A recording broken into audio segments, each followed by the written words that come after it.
My name is Shirley, and I never thought I would get caught up in a family drama that would change my life forever. At 31, I was living a pretty normal life in the city. For the last 6 years, I worked as a secretary at Global Tech, a large company downtown. The job wasn't exciting, but it paid the bills for my small rented apartment. On weekends, I would escape by going to dance classes, losing myself in the music and forgetting about the stack of paperwork waiting for me on Monday. It wasn't much, but it was my life, and I was okay with it. Family, though, was a different story. I had a younger sister, Olivia, who had always been the favorite. From the moment she was born, our mom treated her like she was the most special thing in the world. Dad just went along with whatever Mom wanted. It was always about Olivia. I tried not to feel bitter, but it was hard not to feel like I was invisible in my own family. As the years passed, the gap between us grew wider. We didn't talk on the phone as much, and visits became even rarer.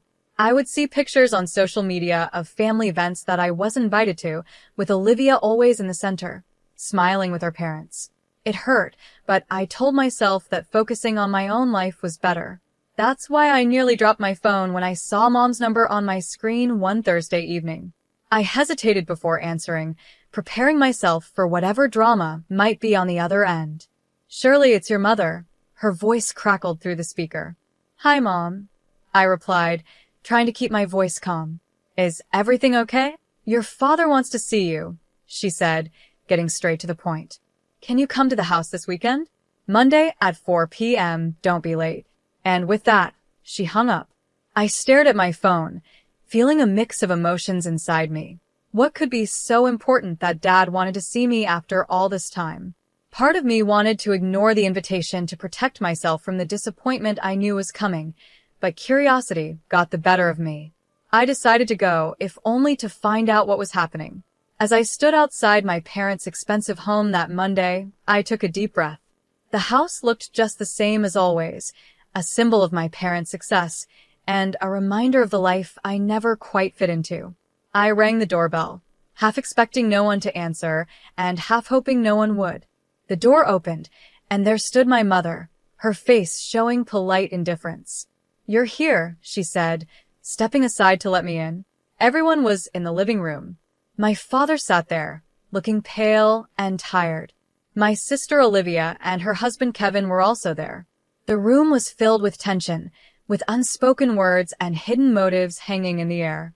I sat on the edge of an armchair, feeling like a stranger in my own family home. Up close, I noticed how old Dad looked. His skin was pale, almost see-through, and his eyes seemed sunken. A chill ran down my spine as I realized this wasn't just a regular family gathering. "I've got something to tell you all," Dad began, his eyes sweeping across the room. "I'm terminally ill. The doctors say I don't have much time left." The words hit me like a punch in the gut. I gasped, tears filling my eyes. Despite the strained relationship we had, I loved my father, and the thought of losing him was unbearable. "Daddy," I choked out, reaching for his hand. He squeezed mine weakly, a sad smile on his face. Olivia let out a loud sob, burying her face in her husband's shoulder. Mom sat there, expressionless, her lips pressed into a thin line. I wondered how long they had known, and how long they had kept this from me. "There's more," Dad said, his voice getting stronger. "I've made some decisions about my will." The room went silent. Even Olivia's sobs quieted as everyone leaned in to listen. "Lauren," Dad said, looking at Mom, "you get the apartment in the city." Mom nodded, as if she expected this. "Olivia, the house will be yours." Olivia's eyes lit up, a smile breaking through her tears. Then Dad turned to me, and I saw a determination in his eyes that I'd never seen before. "Shirley," he said, "I've decided to leave you my savings, all of it. $600,000. For a moment, I couldn't breathe. $600,000? It was more money than I had ever imagined having, but more than that, it felt like he was finally acknowledging me, a way of making up for years of being overlooked. The silence that followed was heavy, and then all hell broke loose. Olivia jumped to her feet, her face twisted with anger. "Dad, that's not fair. Shirley's barely part of this family anymore. She doesn't deserve it." Mom glared at me as if I had somehow planned this. "Samuel, You need to cut her out of the will now, she hissed. I sat there, shocked, as my mother and sister attacked me with their words. Then Dad slammed his fist on the coffee table, the sound echoing through the room. Enough, he shouted, his face red with anger. This is my decision, and I won't change it. He turned to Mom, his eyes burning with intensity. Lauren, I've been under your control for too long. I've neglected Shirley because of you, and it stops now. The room fell silent again.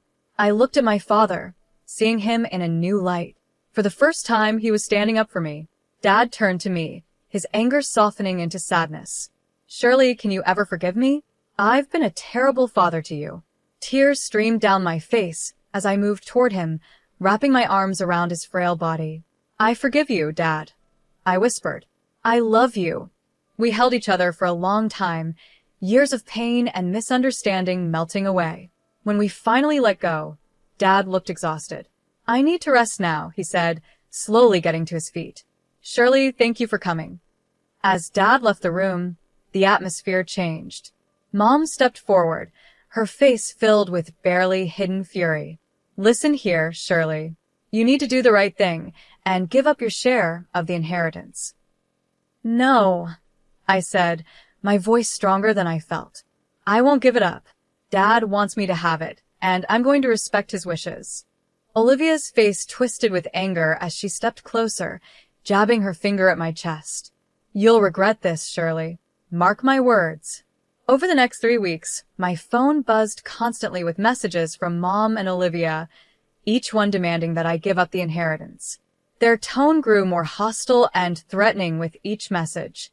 I ignored them all, focusing on my work and my dance classes, trying to find some sense of normalcy. Then, on a gray Thursday morning, I got the call I had been dreading. Dad had passed away in his sleep. The funeral was a blur of black clothes and somber faces. Mom and Olivia put on a show of grief, wailing dramatically and clutching each other.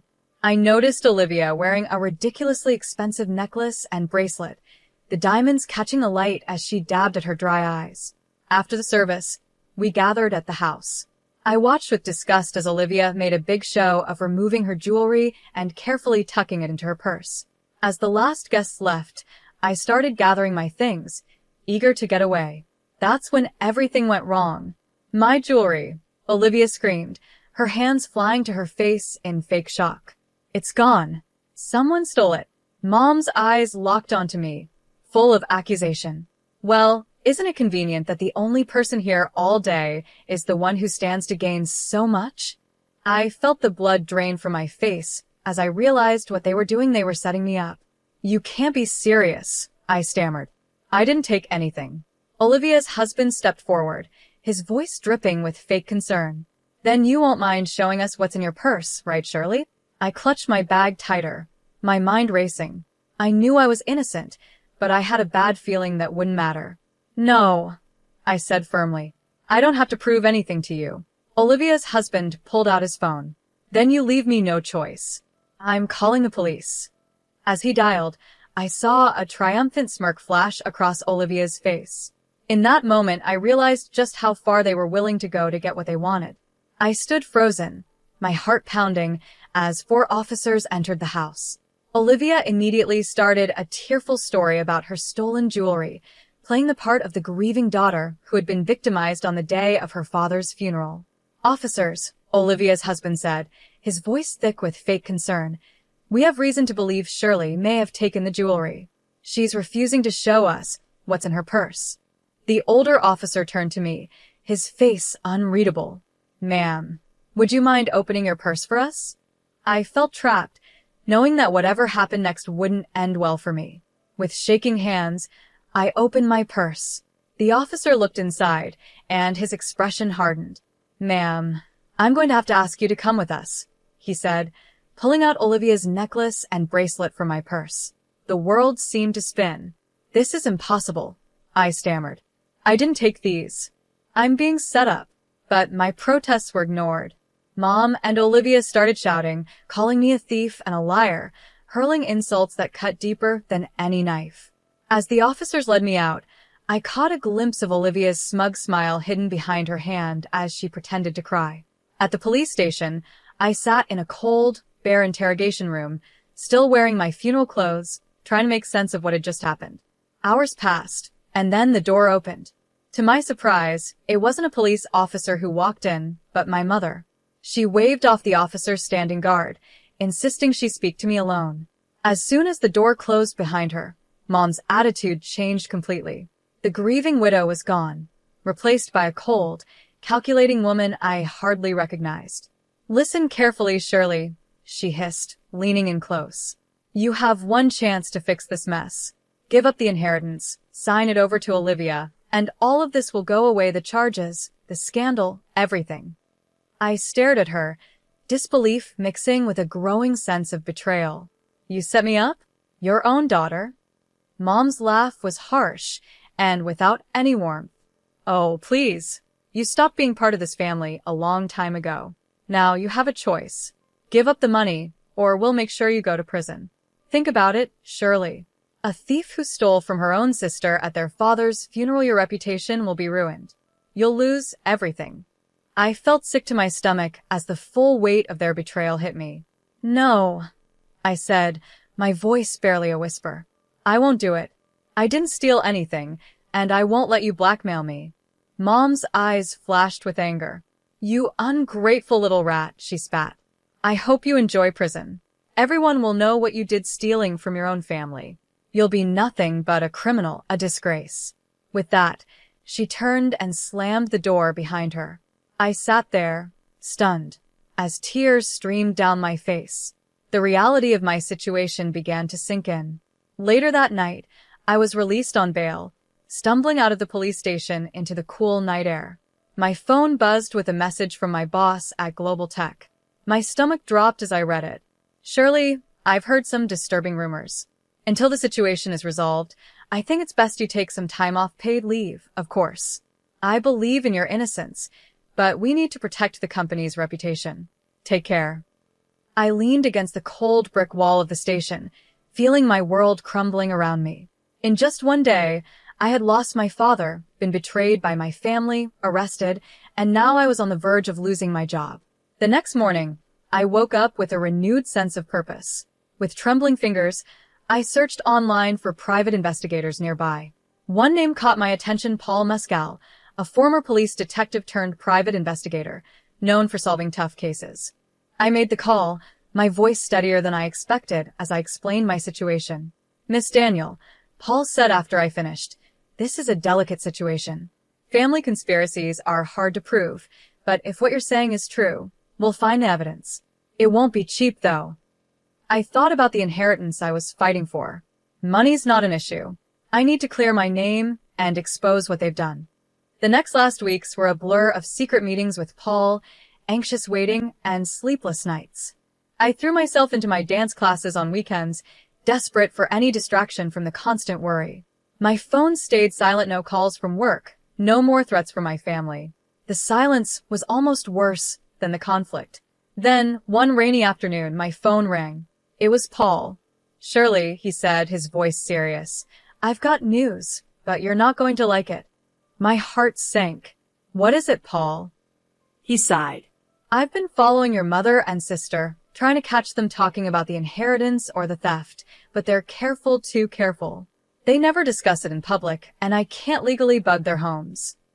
I felt the last bit of hope fading. "So that's it? There's nothing we can do?" "Not exactly," Paul replied, a hint of hesitation in his voice. "I did find something, but it's not directly related to your case. It's about your sister." I sat up straighter. "What about her?" "She's having an affair, Shirley. I have photos of her going into a hotel with a young man, definitely not her husband. I also recorded some of their conversations, and let's just say they're not flattering to her husband." For a moment, I sat in stunned silence. Then, slowly, a plan began to form in my mind. "Paul," I said, my voice low and determined, "I need you to send me everything you have on this, and I mean everything." As soon as I hung up, I sprang into action. I spent the next hour going through the photos and recordings Paul sent, my mind racing with possibilities. Finally, I made a decision. I picked the most incriminating photo, my sister entering the hotel with her young lover, and sent it to her husband's phone with a simple message. Interested in knowing what happened next? Meet me at Alfred Coffee tomorrow at 4 p.m. The next day, I arrived at the cafe early, my nerves on edge. At exactly 4 p.m., Olivia's husband walked in, his face a mix of barely contained anger and curiosity. "What's this about, Shirley?" he demanded as he sat down across from me. I took a deep breath. "I think you already know, Kevin, but what you've seen is just the beginning."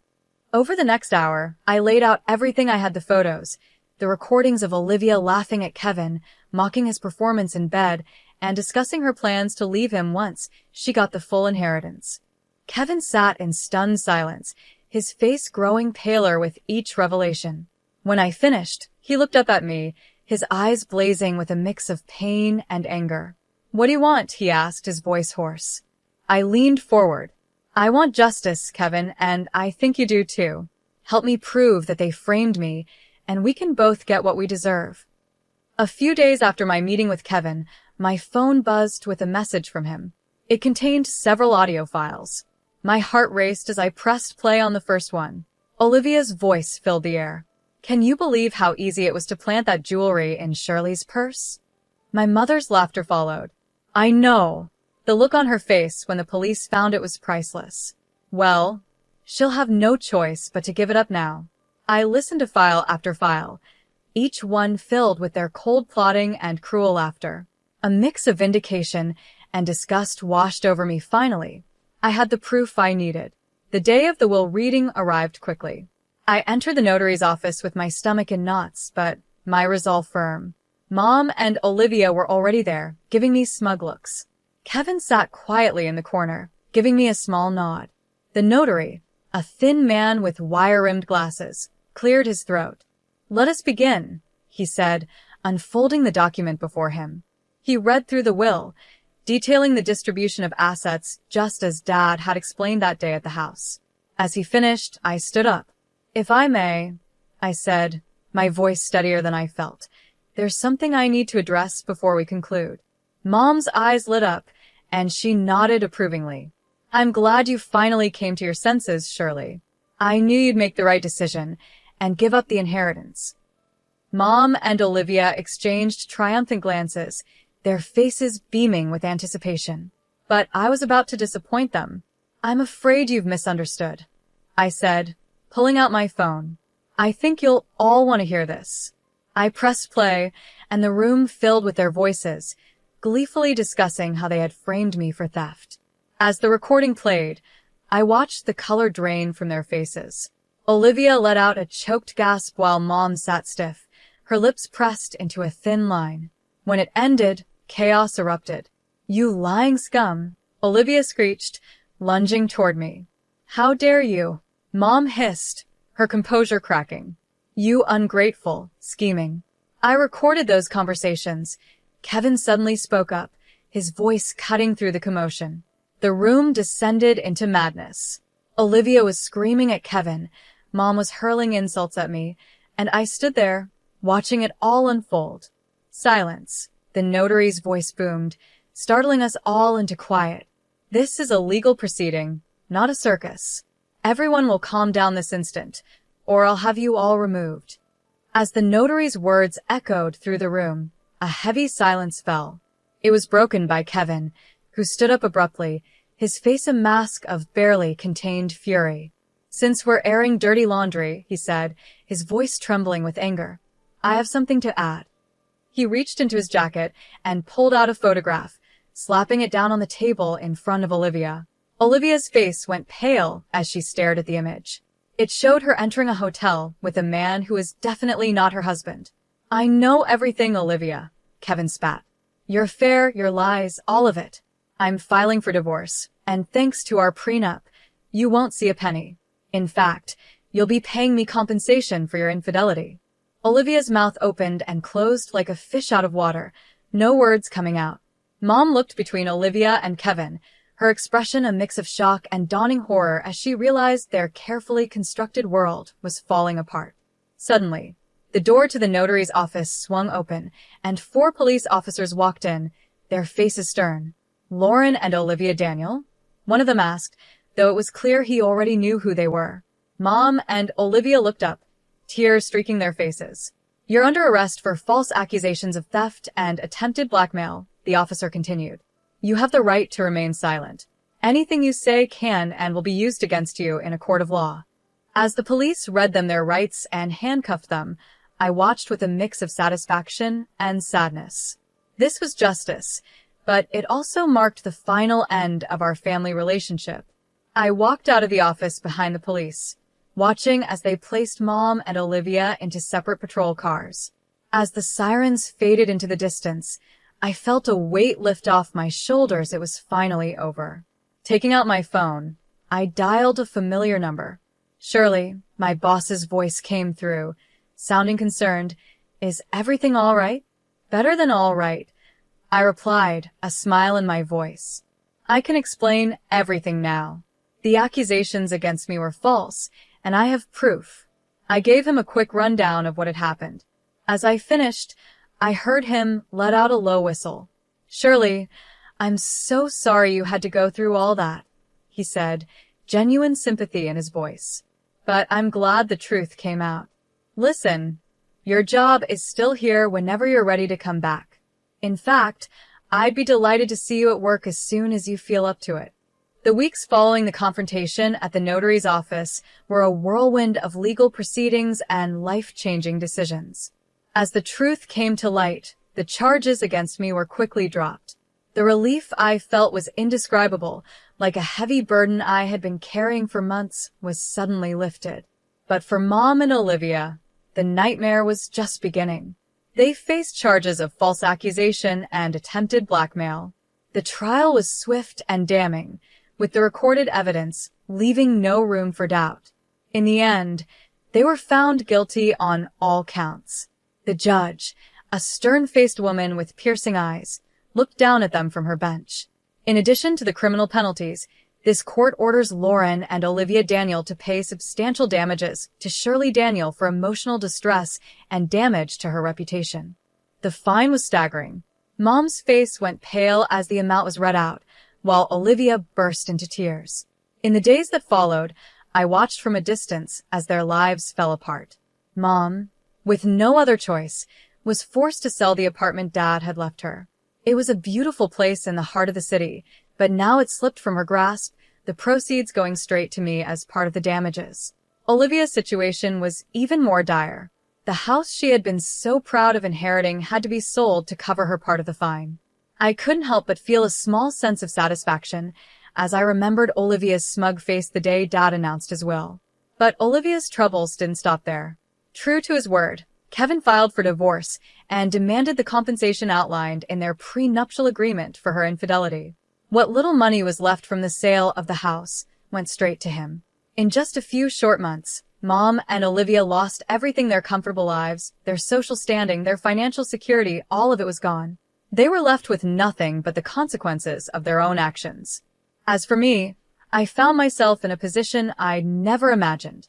With the inheritance from Dad and the damages from Mom and Olivia, I had more money than I knew what to do with.